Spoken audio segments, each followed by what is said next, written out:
მოგესალმებით ძვირფასო მსმენელებო და მეგობრებო. დღეს მინდა მე შემოგთავაზო თქვენ ძალიან საინტერესო ვიდეო. მე ვფიქრობ რომ საინტერესოა, შეიძლება ზოგიერთ ეს არ მოგეტონოთ, მაგრამ მე მინდა თქვენ წარმოგიდგინოთ ენოქის წიგნის მოკლე შინაარსი, რომელიც შეხვდა ინტერნეტში, რადგან ენოქის წიგნი ძალიან დიდია, ის აუდიო წიგნი არის დენა, მაგრამ ის ძალიან გრძელი ვრცელი ინფორმაცია, ამიტომ მე ძალიან მომეწონა ეს მოკლე, ასე ვთქვათ, შინაარსი ამ წიგნისა, სადაც ვიდეო ავტორი წარმოადგენს მოკლე ახსნას თუ ვინ არიან ცველები და ნეფილიმები ენოქის წიგნში. ენოქის წიგნი არის აკრძალული წიგნი ეკლესიაში, ამოღებული იყო კიდევ სხვა წიგნებთან ერთად. ვინ არიან ანგელოზები, რომლებმაც ზეცა უღალატეს. და ეს ტექსტი, ეს ენოქის წიგნი არის ყველაზე აკრძალული აპოკრიფი ძველი სამყაროსი. ამ ენოქის წიგნში წერია დაცემა 200 ცრელი ანგელოზებისა, მათი კავშირი ადამიანურ ქალიშვილებთან და ნეფილიმები გიგანტების დაბადება და გადაცემა ადამიანების იმცოდნებისა, რომელიც არ იყო გაკუთვნილი ადამიანებისთვის, რადგან ადამიანები იყვნენ მოკვდავები. ეს ვიდეო არისო, ავტორი წერს დეტალური ახსნა იმისა, თუ სინამდვილეში რაზე წერია ენოქის წიგნში.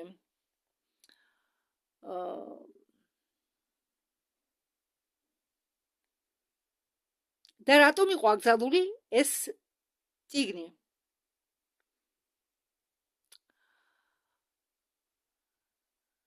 თუ თქვენ გაინტერესებთ აპოკრიფები, ანგელოლოგია, დემონების წარმოშობა, ნეფილიმები და ფარული რელიგიური ტექსტები, ზუსტად ეს ვიდეო დაგეხმარება თქვენ გაერკვეთ ამაში ყველაფერში. ეს არ არის მოკლე ტექსტის გადმოცემა, არა. ეს ვიდეო წარმოადგენს ღრმა ანალიტიკურ გარჩევას დაცემის სტრუქტურებთან დაკავშირებით, ბოროტების წარმოშობა და ამ ცველების, მოღალატე ცველების როლი ადამიანური ცივილიზაციის ისტორიაში. მაშ დავიწყოთ.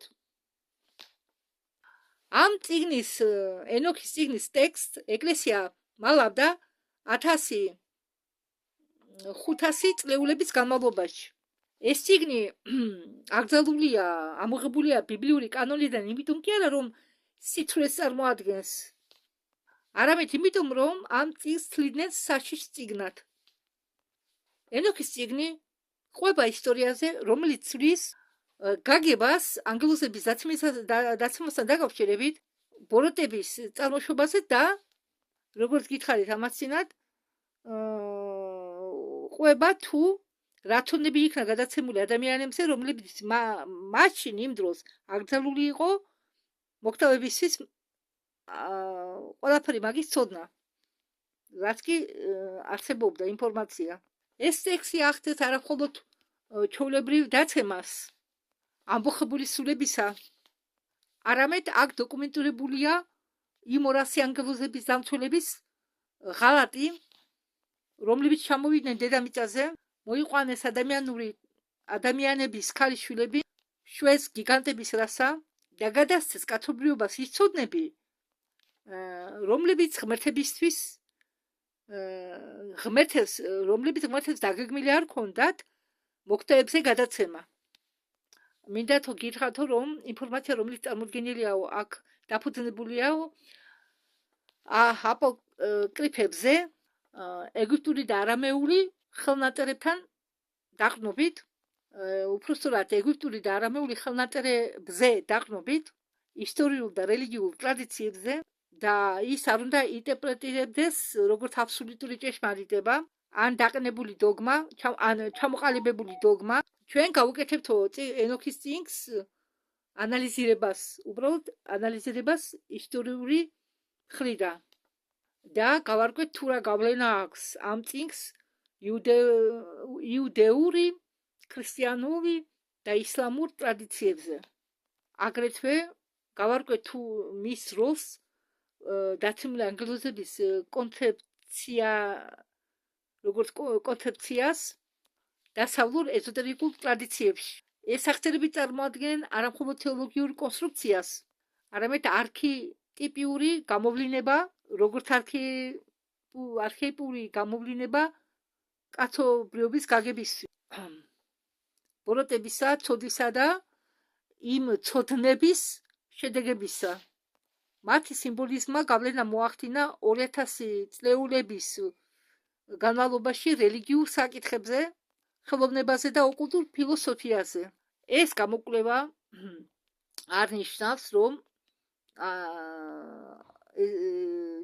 ჩვენ ვუწოდებთო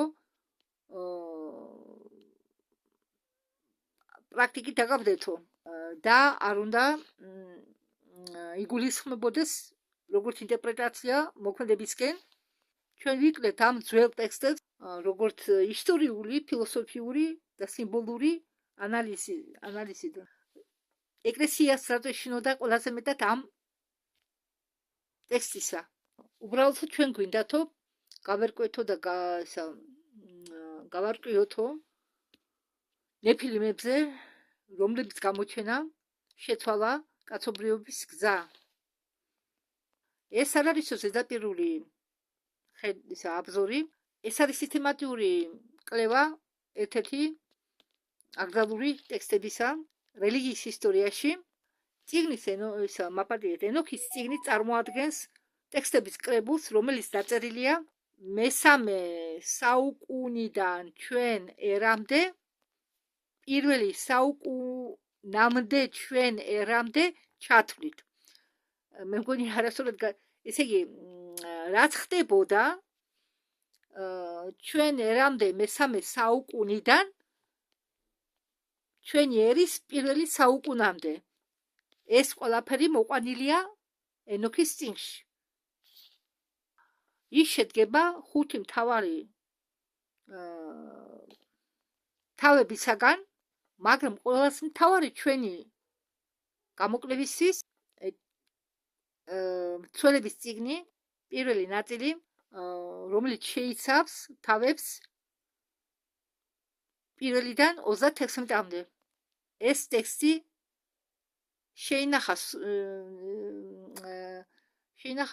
ეს ტექსტი შეინახეს სრულიად მხოლოდ ეფიოპიურ ტრადიციაში.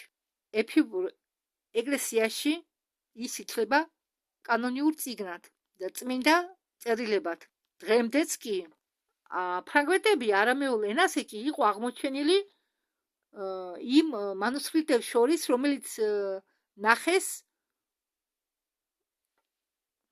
მკვდარ ზღვაში 1957 წელს, რაც ამტკიცებს ენოქის ტექსტის სიძულეს და აუდიტობას. წიგნის სახელწოდება მოდის ენოქის საპატივცემულოდ, რომელიც იყო ნოეს პაპა, რომელიც ბიბლიის თანახმად იყო აყვანილი ცოცხალ სხეულში და არ უნახია სიკვდილი, არ გადაუტანია სიკვდილი. ენოქის წიგნში ის წარმოდგენილია როგორც წინასწარმეტყველი და როგორც შუამავალი ზეცას და დაცემული ანგელოზებს შორის. როგორც მოწმე კოსმოსური კატასტროფისა, ისტორია იწყება იარედის დღეებში, ენოქის მამის დროს, როდესაც კაცობრიობამ დაიწყო გამრავლება დედამიწაზე და ამ დროს 200 ანგელოზი, რომლებიც იყვნენ დაყენებული იმისთვის, რომ თვალყური ედევნა ადამიანებისთვის, დაუწყეს ყურება ადამიანის ქალიშვილებს და მოისურვეს ისინი. ეს ანგელოზები არ იყვნენ ჩვეულებრივი მაცნეები. ისინი ეკუთვნოდნენ გამორჩეულ შინს, რომლებსაც უწოდებდნენ მცველებს. ეგრეგორი ის, ვინც ფხიზლობს. მათ ფუნქციაში შედიოდა კაცობრიობის განვითარების დაკვირვება, მაგრამ არ უნდა ჩარეოდნენ, მხოლოდ უნდა თვალყური ედევნათ. ეს ანგელოზები იყვნენ ხიდე, ზეთიური და მიტერ შორის. ესენი იყვნენ არსებები, რომლებსაც ესმოდათ, რომლებაც იცოდნენ ზეთიური საიდუმლოებებიც და მიტერი რეალობებიც. მიტერი რეალიები. ამიტომ მათი მდგომარეობა დაცემისას ხდიდა სიტუაციას ძალიან კატასტროფულს, რადგან ისინი ფლობდნენ ცოდნებს, რომლებიც არ იყო გაკუთვნილი მოკტავებისთვის. ამ ანგელოზების სურვილი არ იყო ჩვეულებრივი მისწრაფება.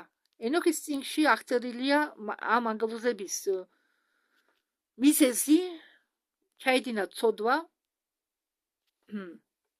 მათ ეს გააკეთეს შეგნებულად, აწონ-დაწონეს ყველაფერი და მასი ჩაიდინეს ეს ცოდვა. ეს იყო ამბოხება და მოითხოვდა ფიცს და დაგეგმას. მათ იცოდნენ, რომ მათი მოქმედება არღვევდა უბრალოდ და დაარღვევდა კანონიერ კოსმოსურ კანონებს. მათ ესმოდათ, რომ შედეგები იქნებოდა კატასტროფიული, მაგრამ ცდუნება იყო ისეთი ძლიერი მათი, რომ ისინი მზად იყვნენ თავისი მდგომარეობით გაერისკათ. მათ ძალიან ძლიერი იერარქია ჰქონდათ ზეთიურ სამყაროში. ღვთაებრივ წყაროსთან ჰქონდათ ურთიერთობა, კავშირი, მათ ჰქონდათ მარადიული არსებობის საშუალება. ეს არ იყო იმპულსური აქტი, ეს იყო დაგეგმილი ღალატი კოსმოსური მასშტაბისა. ამბოხების ლიდერი იყო ანგელოზის სახელად სიბე ნაზა, აგრეთვე ცნობილი როგორც შემხაზაი ან შემიხაზა. მისი სახელი ძველ ებრაულ ენაზე ნიშნავს ხედავს, ანუ ისეთი პიროვნება, რომელიც ხედავს. ეს მეტყოლებს მის მაღალ მდგომარეობაზე.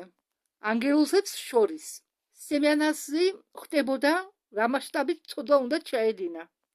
ტექსტის თანახმად მან უთხრა დანარჩენებს, მე მეშინიაო, რომ თქვენ არ მოგინდებათო ამ საქმის ჩადენა და მე მარტო ვიქნები დამნაშავე ამის შემდეგ. და მე მეშინიაო, რომ მარტო შევეჯახებიო პასუხისგებლობას ამ ცოდვის ჩადენის შემდეგო. სხვა ანგელოზებმა უპასუხეს და ფიცი დადეს ერთმანეთს შორის და ერთმანეთი დაუკავშირეს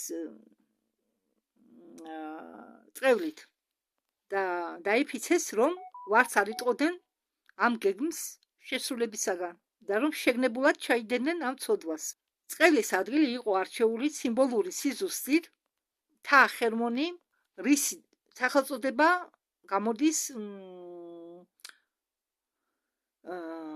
ებრაული სიტყვის ფუძიდან კერემი, რომელიც ნიშნავს წევლას ან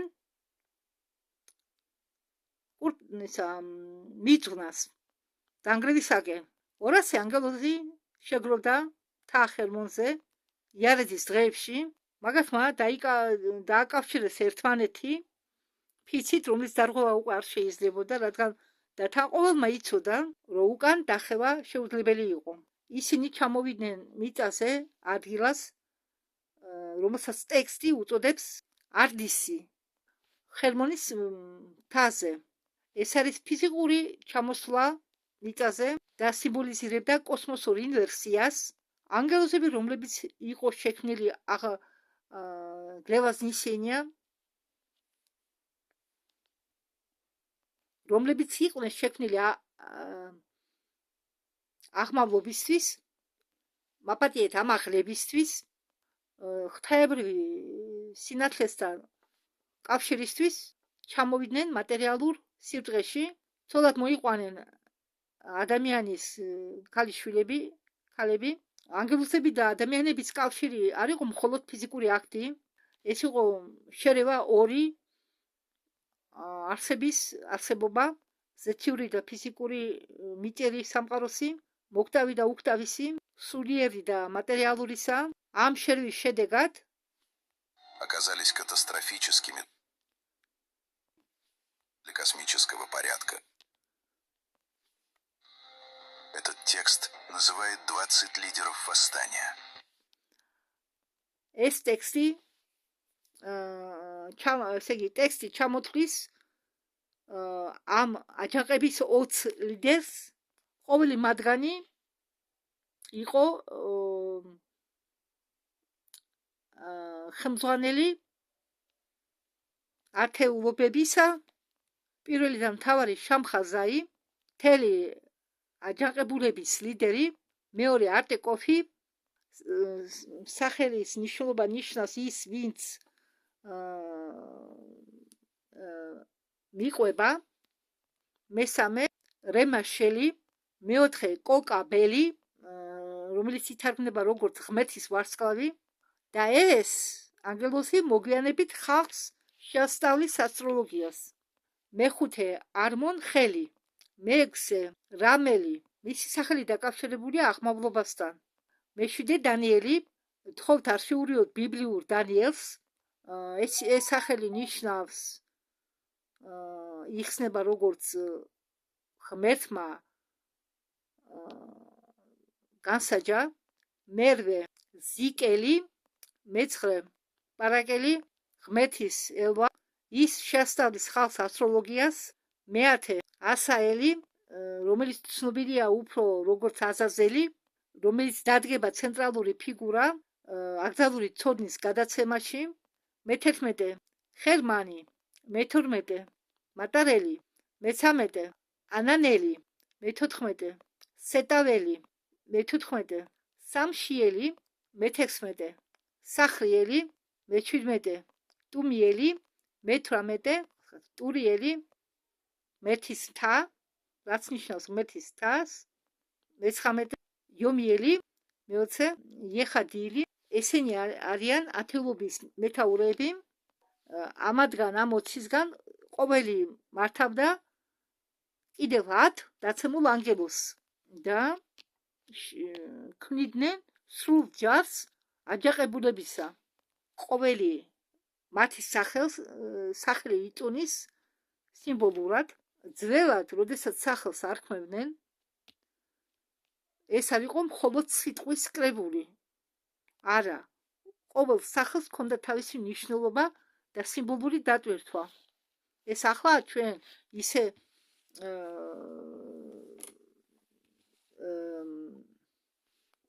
ვარქმევთ შვილებს სახელებს, ქართული არაქართულია, საერთოდ მნიშვნელობა არ ვიცით. ძველად ყოველი სახელი შეიცავდა არსებას, არსს, სულსნეს, ფუნქციას, არსების ბუნებას. ამ ცოლების სახელები ხსნიან მათ როლს ზეთიურ სამყაროში. ზოგი შეიცავს სუფიქსს ელს, რომელიც ნიშნავს ღმერთს, რომლით აჩვენებს თავიანთ სიახლოვეს ღვთაებრივ წყაროსთან. კოკაბელი იყო დაკავშირებული ვარსკვლავებთან, ბარაკელი ელვასთან და ზეთიურ ნიშნებთან. ტურიელი დაკავშირებული იყო მთებთან და აღმართებთან. მათი სახელები ნიშნავდა მათ სიძლიერეს და ასე ვთქვათ მართვის რაღაცის მართვის უფლებას. მთებთან, წყალთან და ასე შემდეგ, ხაერთან და ასე შემდეგ. როდესაც ისინი დაეცნენ, ეს მათი ძალა, მათი ვალდებულებები არსად გამქრალა. უბრალოდ ის იყო გამრუდებული. მათი ფუნქციები იყო გამრუდებული დაცემის შემდეგ. ვარსკვლავების ცოდნა გახდა ასტროლოგია, რომელიც გამოიყენებოდა მანიპულაციისთვის. ელვის ცოდნა გახდა გრევის ცოდნა, მთების ცოდნა გახდა დამცავი შენობების ცოდნად და ომების ცოდნად. ამ ანგელოზების და ადამიანური ქალების კავშირმა, რომელმაც შვა შთამომავლობა, რომლებიც არ იყო სრულიად არც ანგელოზური, არც ადამიანური.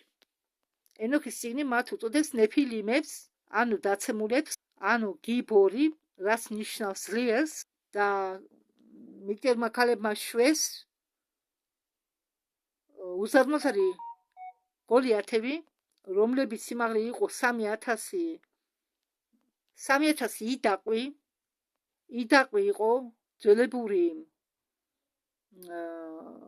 საზომის საშუალება და ამ იდაყვიდან შუა თითამდე სიგრძე იყო მიახლოებით 46 სანტიმეტრი, მიახლოებით 9 მეტრი. იდაყვიდან შუა თითამდე 3000 იდაყვი ითარგმნება როგორც 1380 მეტრი. ზოგი მეცნიერი თulis ამას შეცდომად თარგმნის დროს ან გაბერილ ციფრად.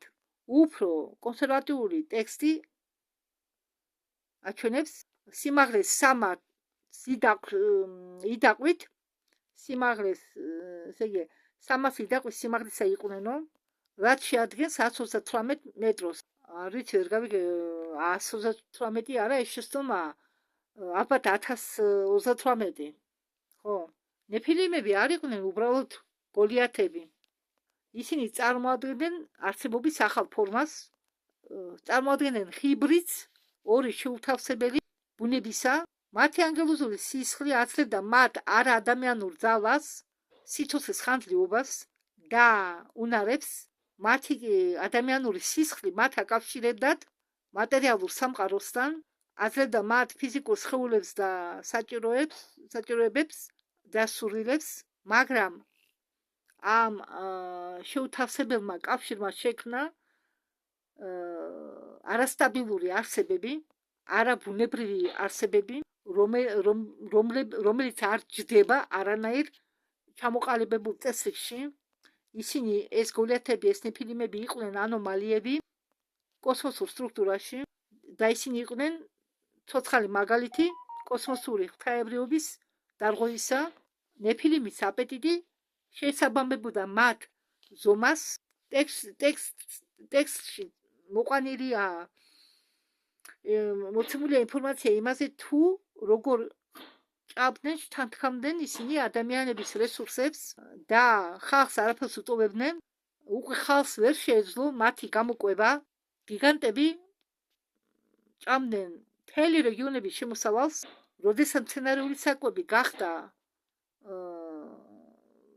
როდესაც მცენარეული საკვების დეფიციტი მოხდა, დაიწყეს ცხოველების ჭამა და მათივე, ესე იგი, ნეფილიმებმა, როდესაც ეს ცხოველებიც შეჭამეს, ნეფილიმები მიუბრუნდნენ უпростоრად ადამიანებს, ესე იგი, იმ ხალხს, რომლებაც შვეს ისინი, თავიანთი დედის ხალხს და დაიწყეს ადამიანების ჭამა.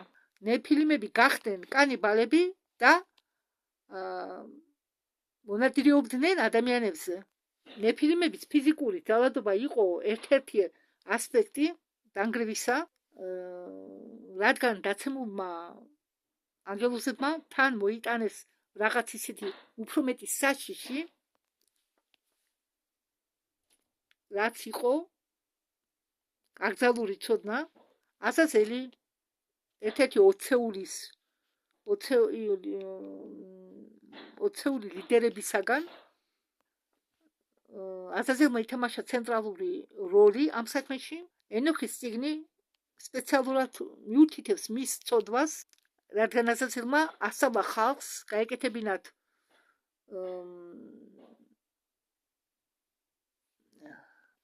და მან ასწავლა ადამიანები როგორ უნდა გაეკეთებინათ ხანჯლები და დანები, ფარები და ყველაფერი რაც იყო ომთან დაკავშირებული. დაასწავლა ისინი მიწის გათნო ადამიანები მიწის მეტალებთან, ასწავლა ჭედლობა, ეს იყო მეტალურგიის ცოდნა, რომელმაც ტრანსფორმაცია გამოიწვია კაცობრიობის საზოგადოებისა. აქამდე კაცობრიობა იყენებდა ქვას, ხეს და ძვალს. ასაზელმა ასწავლა ადამიანებს თუ როგორ უნდა ეპოვათ საბადოები მიწის ქვეშ, როგორ უნდა დაედნო მეტალი ცეცხლით, როგორ უნდა ჩამოასხან ამ მეტალისგან იარაღი და სხვა ინსტრუმენტები. ამ ცოდნამ მიცა კაცობრიობას უნახავი ძალა და აგრეთვე უნარი განგრევისაგენ და ომისაგენ. აზაზელი არ შეჩერდა მეტალურგიაზე. მან ასწავლა აგრეთვე ხალხს, როგორ დაემზადებინა სამკაულები, ბრასლეტები, საყურეები, ბეჭდები. ასწავლა სურმას გამოყენება, ქუთუთოების სამკაული, სხვადასხვა ძვირფასი ქვები, ასწავლა ღებავი ნივთიერებები. მან ასწავლა მიტიერ ქალებს თუ როგორ უნდა გამოეყენებინათ კოსმეტიკა, ასწავლა მინერალების გამოყენება სახის გასალამაზებლად, ასწავლა ქუთუთოების საღებავები როგორ უნდა გაეკეთებინათ სურმისაგან. პირველი შეხედვით, ერთი შეხედვით უბრალოდ რა უნდა იყოს საშიში იმაში თუ ეცოდა გაუმხილენ ადამიანებს, რაც შეეხება სახის მოვლა, სამკაულებს, რა უნდა იყოს ამაში საშიში, ხო? მაგრამ ტექსტში, ამ ენოქის ტექსტში ეს ყველაფერი, კოსმეტიკა, სამკაულები, ბრასლეტების, სხვადასხვა თმის სამკაულები, გუმკედის საკიდები, რაც კი შედის, ეს ყველაფერი ითვლებოდა ილუზიის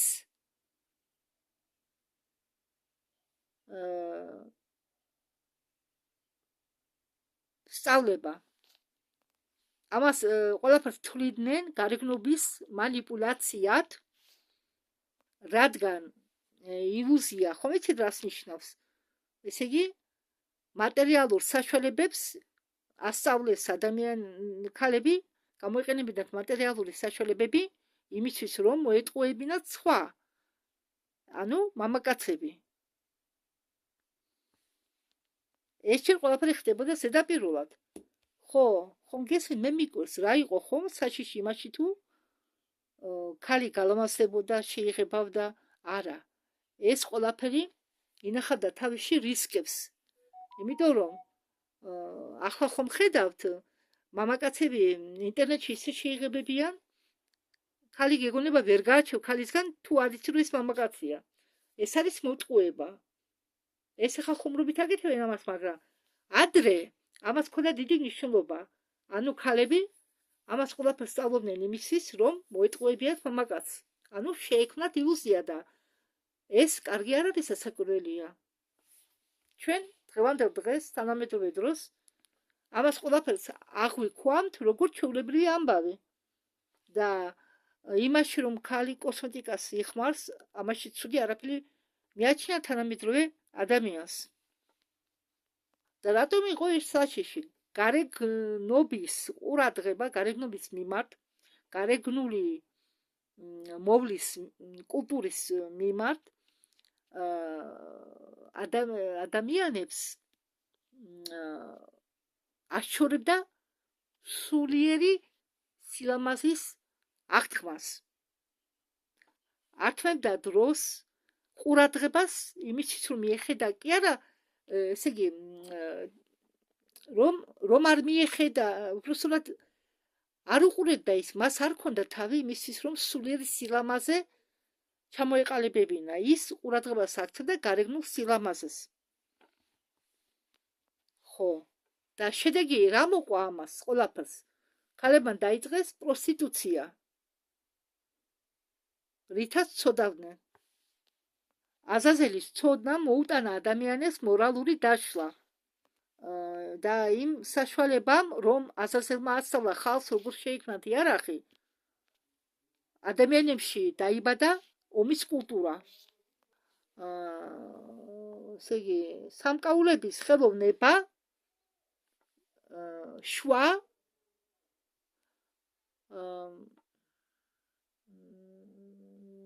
როგორ გითხრათ, სექსუალურობა, გაყნილობა, ხო, დღევანდელ დღეს ისე ღმათა ეს აგიტაცია ადამიანებში, რომ ახლა ადრე სიტყვა რომ ეტყოდნენ ქალს სექსუალური ხარო, ქალი სხვანაირად ღებულობდა, იმიტომ რომ დღევანდელ დღემდე რამდენი წლის განმავლობაში სანამ ეს ყველაფერი შეიცვლებოდა ნიშნულობა სიტყვებისა, ბევრი რამ იყო მიუღებელი, რაც ახლა მიღებულია. ქალს რომ ეტყოდით სექსუალურად გამოიყურებოდიო, ქალს შეიძლება თავი გაეტეხა შენთვის ამის გამო. და სინამდვილეში და ახლა პირიქით დააჯერეს ქალები, რომ თუ თქვენ კაცები გეტყვიან რა სექსუალური ხარ, არაფერი ამაში ცუდი არა, რადგან სიტყვა სექსუალობა ნიშნავს ქალობას. არადა, ტყუილი ყოფილა. თურმე სექსუალურობა, მანდილოსას ეტყვიან რა სექსუალურად გამოიყურები, ქალობას არ ნიშნავს. სექსუალურობა, სექსუალურად გამოიყურებიო ეტყვიან ისეთ ქალს, რომელსაც გამომწვევად აცვია. ხო. ამიტომ ნუ მიცეთ უფლებას ვინმეს გითხან თქვენ, არა, ამისთვის ახლა ადამიანი არ გავახოთ, მაგრამ აუხსენით, რომ სიტყვა სექსუალურობა ქალობას არ ნიშნავს.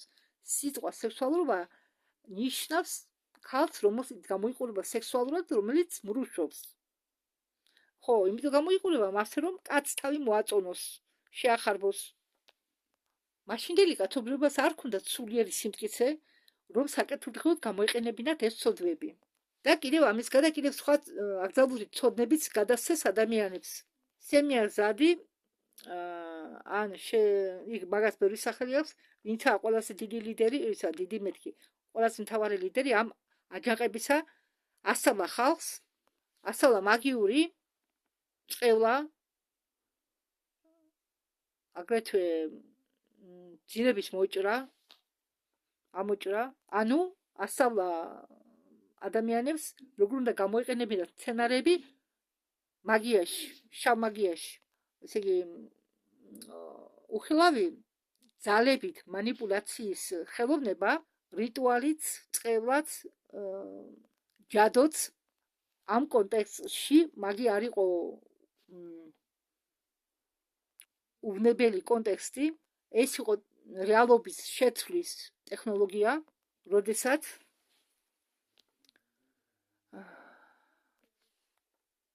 которые человечество не понимало и не могло контролировать.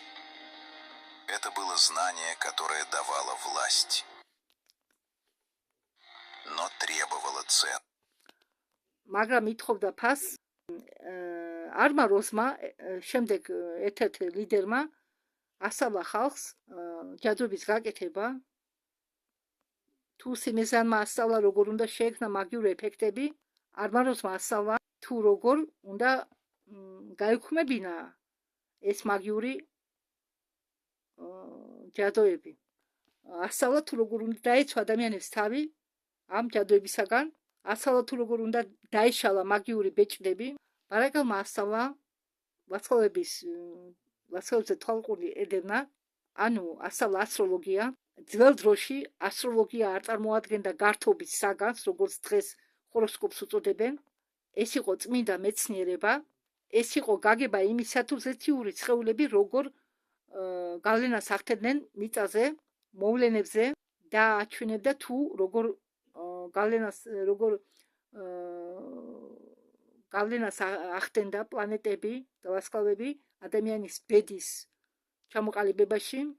ასტროლოგიის ცოდნა აძლევდა წინასწარმეტყველების ძალას.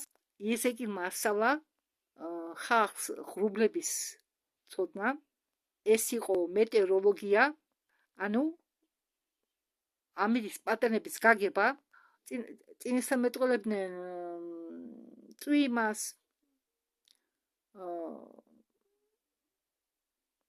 გვალვას.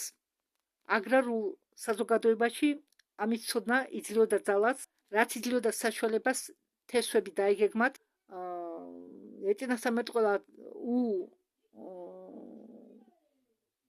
ისა ცუდი შემოსავალი, რომელზადებული იყვნენ ბუნებრივი კატასტროფების მიმართ, არაკიელმა კი ასწავლა მიწის დამუშავება, ეს ამაში შედიოდა გეომანტია, ლანდშაფტის კითხვა მოვლენების წინასამეტყველებისთვის, ანუ ასწავლიდა იმის გაგებას, თუ მთების განლაგება, მდინარეების განლაგება, მდელოების განლაგება მოქმედებენ ენერგეტიკულ ნაკადებზე და ადამიანურ ბედზე. შამშიელმა ასწავლა ადამიანები მზის ნიშნების ამოცნობა. ეს იყო მზის ციკლების გაგება, ჩაბნელების გაგება, მზის გავლენა დედამიწის ცხოვრებაზე, სიცოცხლეზე. ძველ კულტურებში არ იყო მხოლოდ სინათლის წყარო, არამედ იყო ღვთაებრივი ძალა და მისი პატენები ცოდნა იყო წმინდა. სახლიერმა ასწავლა მთვარის ფაზების კითხვა, ასწავლა თუ როგორ მოქმედებს მთვარე დედამიწაზე, როგორ გავლენას ახდენს დედამიწაზე, რადგან მთვარის ციკლები მოქმედებდა მოქცევა-მიმოქცევაზე, ქალის მენსტრუალურ ციკლზე, სოფლის მეურნეობაზე, ადამიანურ ფსიქიკაზე. მთვარის ციკლების ცოდნა იყო დროის ციკლების ცოდნა, ბუნების რიტმის ცოდნა, აგრეთვე ფარული გავლენა. ყველა ეს ცოდნა იყო წარმოდგენილი სფეროთი, რომლის მიცემა ადამიანებზე იყო დაგეგმილი თანდათანობით, სულიერი განვითარებიდან გამომდინარე. თანდათანობით, ესე იგი, ამას დაჭირდებოდა რამდენიმე შთამომავლობა. ამ ანგელოზებმა დააჩქარეს ეს პროცესი რადიკალურად. ესე იგი, ადამიანებს არ მიცემს საშუალება ჯერ სულიერად გაძლიერებულიყვნენ, რომ შემდეგ ეს ცოდნები მიეღოთ სასიკეთოდ. ამის შედეგად მიიღეს, ესე იგი, განათლება კი არა, არამედ მიიღეს ქაოსი. რადგან ასეთი სიჭარბით ამდენი ცოდნის მიცემა იყო აკრძალული მორალურად სუსტ ადამიანებისთვის. ადამიანები იღუპებოდნენ თავიანთი ნეფილიმების გამო, თავიანთი შვილების გამო და მათმა ხმამ გოდება მიაღწია არქანგელოზებამდე და მაგათმა ნახეს, რა ხდებოდა დედამიწაზე. და მაგათმა ეს საქმე წარადგინეს აბსოლუტის წინაშე და იყო შეგროვილი ღვთაებრივი სასამართლო და საკითხი არ ეყენა იმაში, თუ დამნაშავე იყო თუ არა მათი დამნაშავეები იყვნენ თუ არა მათი დაცვა, არამედ განიხილებოდა თუ რა სასჯელი უნდა გამოეტანათ მათი ცოდვებიდან გამომდინარე. ღვთაებრივი სასჯელი იყო გამოტანილი და ეს იყო აბსოლუტური. არქანგელოს ურიელზე იყო ნაბრძანები გაერთხილებინა მომავალ წარღვნის შესახებ. მიწა უნდა გაწმენდილიყო წყლით. მთელი ცივილიზაცია, რომელიც შეიქმნა აკრძალული ცოდნით, უნდა დაღუპულიყო, განადგურებულიყო. არქანგელ რაფაელს დაევალა ბნელი მხარე, უნდა დაიბორგა აზაზელი და უნდა, ესე იგი, ჩაესვა აზაზელი დაბორკილი, უყვე ბაწრი, ხელები და ფეხები დაბორკილი სიბნელეში და ეს უდაბნოში უნდა მოითხარა ორმო და იქ უნდა ჩაეჯინა აზაზელი. აზაზელი იყო ყველაზე მთავარი გადამცემი ამ აკრძალული ცოდნებისა და ამ ხრელს, ეს ხრელი ამოთხრილი ხო იყო, აზაზელი უნდა ჩაეგდო და ქვები უნდა დაეყარა ზევიდან, რომ აზაზელს არაფერი ენახა. და უდიდესი სასამართლომდე ის იქნება იქ. ეს არ იყო მხოლოდ დაჭერა, საჩიხო დაჭერა, ეს იყო კოსმოსური იზოლაცია, მოკვეთილი იქნა აზაზელი სინათლისაგან, სიცოცხლისაგან და იქნა, ესე იგი,